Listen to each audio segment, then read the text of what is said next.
Hello there. Welcome back to Say Yes to You. I just pulled off of the road here because it's raining and the other drivers are getting cute.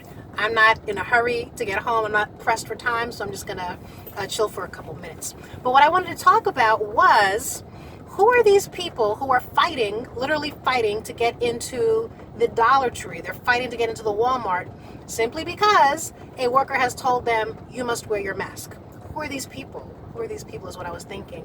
And what I fell on is, okay, these, in some cases, there are some people who just want what they want and can't be told otherwise. In other situations, what I believe is happening are merely symptoms of mental illness that is not being managed or controlled sufficiently. Because when you think about it, the response to that stimulus is totally blown out of proportion. All that's being said to you is, in order to patronize this storefront here, we require you to put on this mask. Many other places are going to require you to wear masks, so more than likely, you are a person who has a mask. It's something that can be anticipated. So one of the solutions could be, if I cannot come in here as I am, I will go somewhere else. I will take my business elsewhere, is one response. A second response is, well, let me just put my mask on. Because that I've seen too. People who, pop the trunk and get their mask. People who like me, they have the mask just available.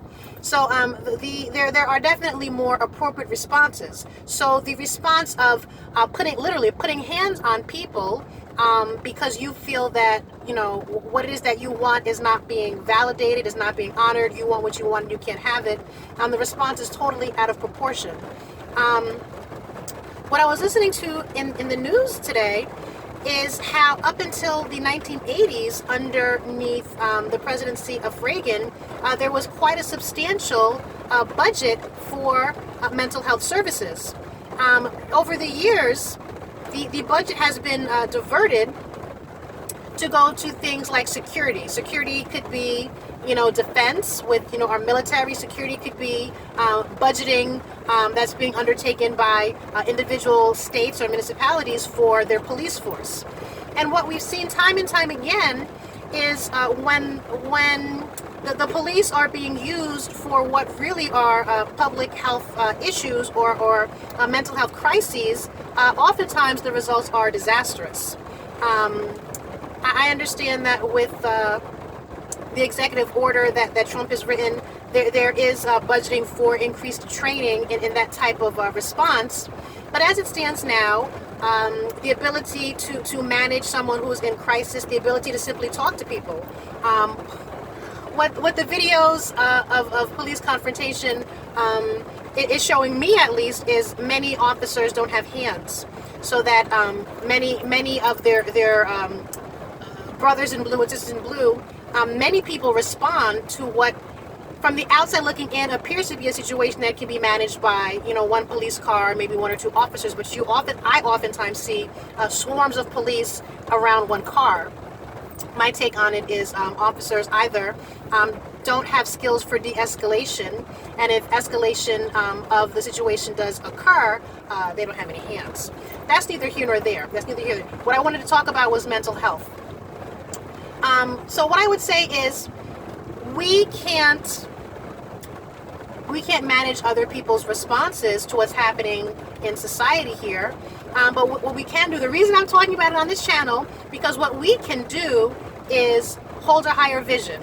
Oftentimes, I will hear stories of people who have had confrontations with coworkers, with family members. They've gone into such and such a storefront, and the person always has an attitude. Or sometimes, and it's not really sometimes. What I would say is there's something inside of us that draws out behavior from other people, to where the negative experience had by one will not be the experience that you have. So what I would say about these kinds of things where if you are in the vicinity of this type of experience, what you can do is offer your positive energy. What you can do is hold a higher vision. What you can do is bring peace to the situation. I'm not telling you to intervene, to get involved.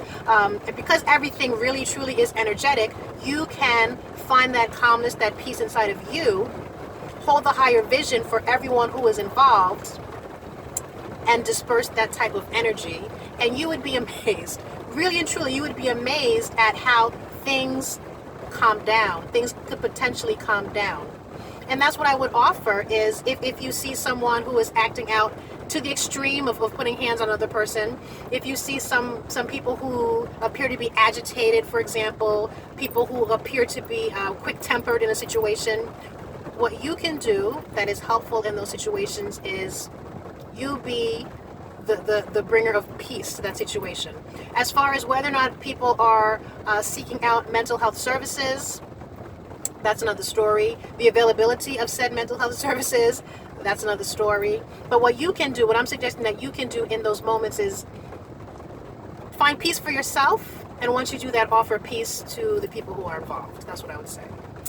Okay, if you like that content, if you like this, go ahead and subscribe to the channel. Go ahead and give the video a thumbs up. And let me know, what do you think? What do you think about my presumption, my observation that people are really spazzing out? People are really having a hard time and reacting, literally blowing things out of proportion because they either, it's physiological and they are, untreated.